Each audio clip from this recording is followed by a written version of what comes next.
Hello friends, welcome to my channel. ಎಲ್ಲರೂ ಹೇಗಿದ್ದೀರಾ? ಚೆನ್ನಾಗಿದ್ದೀರಾ ಅಂದ್ಕೊಂಡಿದ್ದೀನಿ. ನಾನು ಚೆನ್ನಾಗಿದ್ದೀನಿ. ನಾನು ನಿಮಗೆ ಹಿಂದಿನ ವೀಡಿಯೋದಲ್ಲಿ ಮಲೇರಿಯಲ್ ಪ್ಯಾರಾಸೈಟ್ ಬಗ್ಗೆ ಹೇಳಿದ್ದೆ. ಅದರದ್ದು ಲೈಫ್ ಸೈಕಲ್ ಬಂದು ನಾನು ನೆಕ್ಸ್ಟ್ ವೀಡಿಯೋದಲ್ಲಿ ಅಪ್ಲೋಡ್ ಮಾಡ್ತೀನಿ ಅಂತ ಹೇಳಿದ್ದೆ. ಸೊ ಈಗ ನಾನು ಆ ವಿಡಿಯೋನ ಇದರಲ್ಲಿ ನಾನು ಅಪ್ಲೋಡ್ ಮಾಡೋಕ್ಕೆ ಹೋಗ್ತಾ ಇದ್ದೀನಿ. ಏನಪ್ಪ ಅಂದರೆ ಲೈಫ್ ಸೈಕಲ್ ಆಫ್ ಮಲೇರಿಯಾ. ಈ ಲೈಫ್ ಸೈಕಲ್ ಆಫ್ ಮಲೇರಿಯಾ ಬಂದುಬಿಟ್ಟು ನಮಗೆ ಯಾವ ಥರ ಸ್ಪ್ರೆಡ್ ಆಗುತ್ತೆ ಅದ್ರ ಬಗ್ಗೆ ಎಲ್ಲ ನಾನು ನಿಮಗೆ ಈ ವಿಡಿಯೋದಲ್ಲಿ ತಿಳಿಸ್ಕೊಡ್ತೀನಿ. ಈಗ ಫಸ್ಟು ಮಲೇರಿಯಾ ಅಂದರೆ ಏನು? ಮಲೇರಿಯಾದಲ್ಲಿ ನಮಗೆ ಕಾಸಿಟಿವ್ ಏಜೆಂಟ್ ಬಂದುಬಿಟ್ಟು ಪ್ಲಾಸ್ಮೋಡಿಯಮ್. ಆ ಪ್ಲಾಸ್ಮೋಡಿಯಮ್ ಅದರಲ್ಲಿ ಬಂದು 4 ಥರ ಇದ್ದಾವೆ ಅಂತ ನಾನು ನಿಮ್ಗೆ ಹೇಳಿದ್ದೆ. ಅದು ಇಂಪಾರ್ಟೆಂಟ್ ಅಂತಲೂ ಕೂಡ ನಾನು ಹೇಳಿದ್ದೆ. ಅದು ಬೇಕಾದ್ರೆ ನಾನು ಮೇಲೆ ಐ ಕಾರ್ಡಲ್ಲಿ ಹಾಕಿರ್ತೀನಿ, ಹೋಗಿ ಆ ವಿಡಿಯೋನ ಚೆಕ್ ಮಾಡಿ. ಸೊ ಈಗ ಫಸ್ಟ್ ನಾವು ಈ ಮಲೇರಿಯಾ ಯಾವ ಥರ ಬರುತ್ತೆ ಅಂತ ನೋಡೋದಾದರೆ, ಫಸ್ಟ್ ಈ ಮಸ್ಕಿಟೋ ಏನು ಬೈಟ್ ಮಾಡುತ್ತಲ್ಲ, ಅದು ಬೈಟ್ ಮಾಡಿದಾಗ ಸ್ಪ್ರೆಡ್ ಆಗುವಂಥದ್ದು ಮಲೇರಿಯಾ. ಇದು ಬಂದ್ಬಿಟ್ಟು ಪ್ಯಾರಾಸೈಟಿಂದ ಇನ್ಫೆಕ್ಷನ್ ಆಗೋದು. ಇದರಲ್ಲಿ ತುಂಬ ಡೆಡ್ಲಿ ಅಂದರೆ ತುಂಬ ಅಫೆಕ್ಟ್ ಮಾಡುವಂಥದ್ದು ಅಂದರೆ ಪ್ಯಾಲ್ಸಿಫ್ಯಾರಮ್ ಅಂತ ಬರುತ್ತಲ್ಲ, ಅದು ಬಂದು ತುಂಬ ನಮಗೆ ಅಫೆಕ್ಟ್ ಮಾಡುತ್ತೆ. ನಾನು ಆಗಲೇ ಹೇಳ್ದಾಗೆ ಕಾಸಿಟಿವ್ ಏಜೆಂಟ್ ಬಂದುಬಿಟ್ಟು ಪ್ಲಾಸ್ಮೋಡಿಯಮ್ ಆಗಿರುತ್ತೆ. ಆಮೇಲೆ ಈಗ ಪ್ಲಾಸ್ಮೋಡಿಯಮ್ ಬಂದು ಪ್ಯಾರಾಸೈಟ್. ಅದು ಏನು ಮಾಡುತ್ತಪ್ಪ ಅಂದರೆ ಇನ್ಫೆಕ್ಟ್ ಮಾಡುತ್ತೆ. ಯಾವುದನ್ನು ಇನ್ಫೆಕ್ಟ್ ಮಾಡುತ್ತೆ ಅಂದರೆ ಫೀಮೇಲ್ ಅನಾಫಿಲಸ್ ಮಸ್ಕಿಟೋನ ಇನ್ಫೆಕ್ಟ್ ಮಾಡುತ್ತೆ. ಈ ಫೀಮೇಲ್ ಅನಾಫಿಲಸ್ ಮಸ್ಕಿಟೋ ಬಂದು ಬೈಟ್ ಮಾಡಿದಾಗ, ಯಾರನ್ನ ಹ್ಯೂಮನ್ಸ್ನ ಬೈಟ್ ಮಾಡಿದಾಗ ಆಗುವಂಥದ್ದು ಮಲೇರಿಯಾ. ಮತ್ತು ಇದು ಎಕ್ಸಾಮ್ಸಲ್ಲಿ ತುಂಬ ಇಂಪಾರ್ಟೆಂಟ್ ಆಗಿರುತ್ತೆ ಫ್ರೆಂಡ್ಸ್. ನಿಮ್ಗೇನಾದರೂ ಇದ್ರ ಬಗ್ಗೆ ಡೌಟ್ಸ್ ಇತ್ತು, ಏನಾದರೂ ನಿಮ್ಗೆ ಅರ್ಥ ಆಗ್ತಿಲ್ಲ ನಾನು ಹೇಳ್ತಾ ಇರೋದು ಅಂತ ಅಂದರೆ ಕೆಳಗಡೆ ಕಮೆಂಟ್ ಬಾಕ್ಸಲ್ಲಿ ಕಮೆಂಟ್ ಮಾಡಿ, ಅದನ್ನು ನಾನು ನಿಮ್ಗೆ ಇನ್ನೂ ಡೀಟೇಲಾಗಿ ಎಕ್ಸ್ಪ್ಲೇನ್ ಮಾಡೋದಕ್ಕೆ ಟ್ರೈ ಮಾಡ್ತೀನಿ. ಸೊ ಇದರಲ್ಲಿ ಪ್ಲಾಸ್ಮೋಡಿಯಮ್ ಮತ್ತೆ ಹೇಳ್ತಾ ಇದ್ದೀನಿ, ಪ್ಲಾಸ್ಮೋಡಿಯಮ್ ಒಂದು ಪ್ಯಾರಾಸೈಟ್ ಆಗಿರುತ್ತೆ. ಈ ಪ್ಯಾರಾಸೈಟ್ ಬಂದು ಫೀಮೇಲ್ ಅನಾಫಿಲಸ್ ಮಸ್ಕಿಟೋನ ಇನ್ಫೆಕ್ಟ್ ಮಾಡಿ ಅದರ ನೆಕ್ಸ್ಟು ಹ್ಯೂಮನ್ಸ್ನ ಇನ್ಫೆಕ್ಟ್ ಮಾಡುತ್ತೆ. ಯಾವ ಥರ? ಇದು ಬಂದು ಫೀಮೇಲ್ ಅನಾಫಿಲಸ್ ಮಸ್ಕಿಟೋ ಗಟ್ಟಲ್ಲಿ ಹೋಗಿ ಅದು ಏನಾಗುತ್ತೆ, ಅಲ್ಲಿ ಜೈಗೋಟಾಗಿ ಅದು ಊಸಿಸ್ಟಲ್ಲಿ ಎಲ್ಲ ಆಗುತ್ತೆ. ಆ ಥರ ಆದಾಗ ಹ್ಯೂಮನ್ಸ್ನ ಬೈಟ್ ಮಾಡಿದಾಗ ಅದು ನಮಗೆ ಮಲೇರಿಯಾ ಕಾಸ್ ಮಾಡುತ್ತೆ. ಇದರಲ್ಲಿ ಮಲೇರಿಯಾದಲ್ಲಿ 2 ಹೋಸ್ಟ್ಸ್ ಆಗಿ ಬರ್ತಾರೆ. ಯಾವುದ್ಯಾವುದು? ಫಸ್ಟ್ ಬಂದು ಫೀಮೇಲ್ ಅನಾಫಿಲಸ್ ಮಸ್ಕಿಟೋಸ್ ಬಂದುಬಿಟ್ಟು ಒಂದು ಹೋಸ್ಟ್ ಆದರೆ, ಸೆಕೆಂಡ್ ಹೋಸ್ಟ್ ಬಂದುಬಿಟ್ಟು ಹ್ಯೂಮನ್ಸ್ ಆಗಿರ್ತಾರೆ. ಇದು ಎರಡು ಕೂಡ 2 ಹೋಸ್ಟು ಕೇಳ್ಬೋದು ಕ್ವೆಶನ್ನು. ಮಲೇರಿಯಾದಲ್ಲಿ ಎಷ್ಟು ಹೋಸ್ಟ್ ಆಗಿರುತ್ತೆ ಅಂದಾಗ 2 ಹೋಸ್ಟ್ ಅಂತ ಹೇಳಬೇಕು. ಅದರಲ್ಲಿ ಒಂದು ಮಸ್ಕಿಟೋ ಆಗಿರುತ್ತೆ, ಇನ್ನೊಂದು ಹ್ಯೂಮನ್ಸ್ ಆಗಿರ್ತಾರೆ. ಸೊ ಈಗ ಫಸ್ಟ್ ನಾನು ಯಾವ ಥರ ಸ್ಟೆಪ್ಸ್ ಅಂದರೆ ಸ್ಟೇಜಸ್ ಆಗುತ್ತೆ ಅದ್ರ ಪ್ರಾಸೆಸ್ನ ನಾನೀಗ ಹೇಳ್ತಾ ಹೋಗ್ತೀನಿ. ಫಸ್ಟ್ ಬಂದುಬಿಟ್ಟು ಏನಪ್ಪ ಆಗುತ್ತೆ ಅಂದರೆ, ಇವಾಗ ಇನ್ಫೆಕ್ಟೆಡ್ ಮಸ್ಕಿಟೋ ಬಂದುಬಿಟ್ಟು ಹ್ಯೂಮನ್ಸ್ನ ಬೈಟ್ ಮಾಡುತ್ತೆ. ಬೈಟ್ ಅಂದರೆ ಕಚ್ಚೋದು. ಅದು ಯಾವ ಮಸ್ಕಿಟೋ ಅಂದರೆ ಅನಾಫಿಲಸ್ ಮಸ್ಕಿಟೋ. ಅದು ಫೀಮೇಲ್ ಅನಾಫಿಲಸ್ ಮಸ್ಕಿಟೋ. ಅದು ಬೈಟ್ ಮಾಡಿದಾಗ ಅದೇನಾಗುತ್ತೆ, ಸ್ಪೋರೋಜಾಯ್ಡ್ಸ್, ಇವಾಗ ಬ್ಲಡ್ ಸ್ಟ್ರೀಮಲ್ಲಿ ಸ್ಪೋರೋಜಾಯ್ಡ್ಸ್ ಅದು ಕಚ್ಚಿದಾಗ ಏನು ಮಾಡುತ್ತೆ, RBCsಗೆ ಸ್ಪೋರೋಜಾಯ್ಡ್ಸ್ನ ಇಂಜೆಕ್ಟ್ ಮಾಡುತ್ತೆ. ಅದು ಬಂದುಬಿಟ್ಟು ಇನ್ಫೆಕ್ಟಿವ್ ಸ್ಟೇಜ್ ಆಗಿರುತ್ತೆ. That is second stage. Sporozoite ಸ್ಟೇಜ್ನ ಏನಂತ ಕರಿತೀವಿ, ಇನ್ಫೆಕ್ಟಿವ್ ಸ್ಟೇಜ್ ಅಂತಲೂ ಕೂಡ ಕರಿತೀವಿ. ಈ ಇನ್ಫೆಕ್ಟಿವ್ ಸ್ಟೇಜಸಲ್ಲಿ ಏನಪ್ಪ ಆಗುತ್ತೆ ಅಂತ ನೋಡೋದಾದರೆ, ಇಟ್ ಅಟ್ಯಾಕ್ಸ್ ಮೇನ್ಲಿ ಲಿವರ್ನ. ಇದು ತುಂಬ ಮೇಯ್ನಾಗಿ ಅಫೆಕ್ಟ್ ಮಾಡುತ್ತೆ. ಆಗ ನಾವು ಸೀರಮ್ ಕ್ರಿಯಾಟಿನಿನ್ ಟೆಸ್ಟ್ ಮಾಡಿಸ್ಬೋದು. ಆಗ ಅದರಲ್ಲಿ ಏನಾದರೂ ಕಮ್ಮಿ ಬಂತು ಅಂದರೆ ಗೊತ್ತಾಗುತ್ತೆ.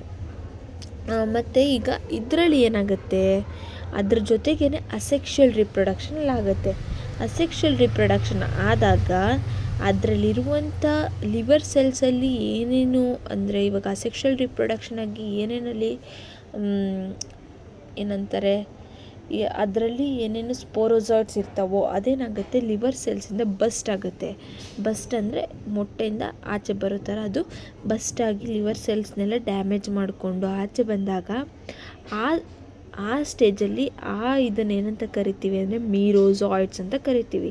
ಈ ಮೀರೋಸಾಯ್ಡ್ಸ್ ಏನಪ್ಪ ಮಾಡುತ್ತೆ ಅಂದರೆ, ಈಗ ಅದು ಲಿವರ್ ಸೆಲ್ಸಿಂದ ಆಚೆ ಬಂದಿದೆ, ಅವೇನು ಮಾಡ್ತವೆ, ಅದು ತುಂಬ ಮೇಯ್ನಾಗಿ ಟಾರ್ಗೆಟ್ ಮಾಡೋದು ಈ ಥರ್ಡ್ ಸ್ಟೇಜಲ್ಲಿ ನಮಗೆ ರೆಡ್ ಬ್ಲಡ್ ಸೆಲ್ಸ್ನ.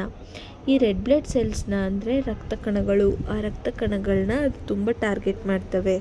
ಈಗ ಅದು ಟಾರ್ಗೆಟ್ ಮಾಡಿ ನೆಕ್ಸ್ಟ್ ಅದು ರಿಂಗ್ ಲೈಕ್ ಸ್ಟ್ರಕ್ಚರ್ಸ್ನ ಅದು ಫಾರ್ಮ್ ಮಾಡುತ್ತೆ. ಆ ರಿಂಗ್ ಲೈಕ್ ಸ್ಟ್ರಕ್ಚರ್ಸ್ನ ನಾವೇನಂತ ಕರಿತೀವಿ, ಟ್ರೋಫೋಸಾಯ್ಡ್ಸ್ ಅಂತ ಕರಿತೀವಿ. ಫಸ್ಟ್ ಏನಾಗುತ್ತೆ, ಸ್ಪೋರೋಸಾಯ್ಟಿಂದ ಮೀರೋಸಾಯ್ಟ್ ಆಗಿ, ಈ ಮೀರೋಸಾಯ್ಡ್ಸಲ್ಲಿ ಏನಾಗುತ್ತೆ, ರಿಂಗ್ ಲೈಕ್ ಸ್ಟ್ರಕ್ಚರ್ನ ಫಾರ್ಮ್ ಮಾಡುತ್ತೆ. ಆ ರಿಂಗ್ ಲೈಕ್ ಸ್ಟ್ರಕ್ಚರ್ನ ನಾವೇನಂತ ಕರಿತೀವಿ, ಟ್ರೋಫೋಸಾಯ್ಡ್ಸ್ ಅಂತ ಕರಿತೀವಿ.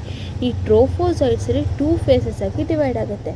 ಈ 2 ಫೇಸಸ್ ಅಂದರೆ ಅಸೆಕ್ಷುವಲ್ ರಿಪ್ರೊಡಕ್ಷನ್ ಮತ್ತು ಸೆಕ್ಷುವಲ್ ರಿಪ್ರೊಡಕ್ಷನ್ ಅಂತ ಆಗುತ್ತೆ.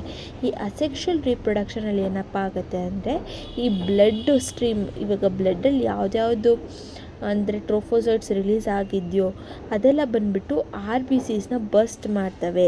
ಈ ರಕ್ತ ಕಣಗಳನ್ನೆಲ್ಲನೂ ಹಾಳು ಮಾಡ್ತಾ ಬರುತ್ತೆ, ರಪ್ಚರ್ ಮಾಡ್ತಾ ಬರುತ್ತೆ. ಅದು ರಪ್ಚರ್ ಮಾಡೋದ್ರಿಂದ ಇಲ್ಲಿ ಏನಾಗುತ್ತೆ, ಅದ್ರ ಪಾಪ್ಯುಲೇಷನ್ ಏನಾಗುತ್ತೆ, ಇನ್ಕ್ರೀಸ್ ಆಗ್ತಾ ಹೋಗುತ್ತೆ. ಯಾವ ಥರ ಇನ್ಕ್ರೀಸ್ ಆಗುತ್ತೆ, ಎಕ್ಸ್ಪೋನೆನ್ಷಿಯಲ್ ಆಗಿ ಅದರದ್ದು ಪಾಪ್ಯುಲೇಷನು ಫುಲ್ಲು ಗ್ರೋ ಆಗ್ತಾ ಹೋಗುತ್ತೆ. ಈಗ ನಾವು ಸೆಕೆಂಡ್ ಫೇಸ್ ಅಂದರೆ ಸೆಕ್ಷುವಲ್ ರಿಪ್ರೊಡಕ್ಷನ್ ಅಂತ ನೋಡೋದಾದರೆ, ಆ ಫೇಸಲ್ಲಿ 2 ಡಿಫ್ರೆಂಟ್ ಗೆಮೆಟೋಸೈಟ್ಸ್ ಇರ್ತವೆ. ಆ 2 ಡಿಫ್ರೆಂಟ್ ಗೆಮೆಟೋಸೈಟ್ಸಲ್ಲಿ ಈ ಜರ್ಮ್ ಸೆಲ್ ಆಫ್ ಪ್ಲಾಸ್ಮೋಡಿಯಮ್ ಒಂದು. ಈ ಜರ್ಮ್ ಸೆಲ್ ಆಫ್ ಪ್ಲಾಸ್ಮೋಡಿಯಮ್ ಏನಪ್ಪ ಮಾಡುತ್ತೆ, ಪ್ಲಾಸ್ಮೋಡಿಯಮ್ ಅಂದರೆ ನಾನು ಆಗಲೇ ಹೇಳಿದೆ, it is a causative agent. ಈ ಪ್ಲಾಸ್ಮೋಡಿಯಮ್ ಅದು ಜರ್ಮ್ ಸೆಲ್ ಬಂದು ತುಂಬ ಇಂಪಾರ್ಟೆಂಟ್ ಸ್ಟೇಜ್ ಇದು. ಇಲ್ಲಿ ಏನಾಗುತ್ತೆ ಅಂದರೆ, ಈ ಪ್ಲಾಸ್ಮೋಡಿಯಮ್ ಜರ್ಮ್ ಸೆಲ್ ಏನಪ್ಪ ಮಾಡುತ್ತೆ ಅಂದರೆ, ಇವಾಗ ಒಂದು ಅನ್ಇನ್ಫೆಕ್ಟೆಡ್ ಮಸ್ಕಿಟೋ ಬಂದುಬಿಟ್ಟು ಅನ್ಇನ್ಫೆಕ್ಟೆಡ್ ಮಸ್ಕಿಟೋ ಹೋಗಿ ಇನ್ಫೆಕ್ಟೆಡ್ ಹ್ಯೂಮನ್ನ ಬೈಟ್ ಮಾಡಿದಾಗ ಅದರಲ್ಲಿ ಆ ಮನುಷ್ಯನಲ್ಲಿ ಏನಿರುತ್ತೆ, ಜರ್ಮ್ ಸೆಲ್ಸ್ ಆಫ್ ಪ್ಲಾಸ್ಮೋಡಿಯಮ್ ಇರುತ್ತೆ.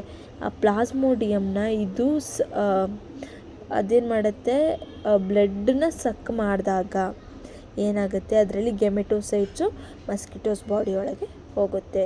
ಈ ಮಸ್ಕಿಟೋಸ್ ಬಾಡಿ ಒಳಗೆ ಹೋದಾಗ ಏನಪ್ಪ ಆಗುತ್ತೆ, ಅದರಲ್ಲಿ ಈಗ ಇದು ಬಂದು ಮೇಲ್ ಅಂತ ಅಂದ್ಕೊಂಡ್ರೆ, ಫೀಮೇಲ್ ಅನಾಫಿಲಸ್ ಮಸ್ಕಿಟೋದಲ್ಲಿ ಅದೇನಾಗುತ್ತೆ, ಮೇಲು ಮತ್ತು ಫೀಮೇಲು ಗ್ಯಾಮೆಟೋಸೈಟ್ಸ್ ಎರಡೂ ಕೂಡ fusion of male and female gametocytes takes place ಆಗುತ್ತೆ.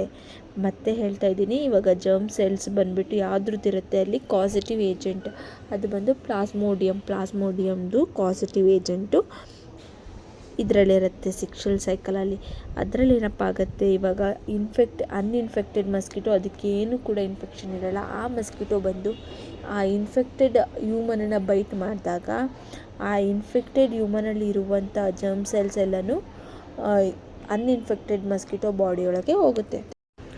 ಅದು ಆದಮೇಲೆ ಈ ಇವಾಗ ಏನಪ್ಪ ಆಗುತ್ತೆ ಅದಾದಮೇಲೆ ಅಂತ ನೋಡೋದಾದರೆ, ಈಗ ಮಸ್ಕಿಟೋಸಲ್ಲಿ ಬೋತ್ ಫೀಮೇಲು ಮತ್ತು ಮೇಲು ಗ್ಯಾಮೆಟೋಸೈಟ್ಸ್ ಇರುತ್ತೆ.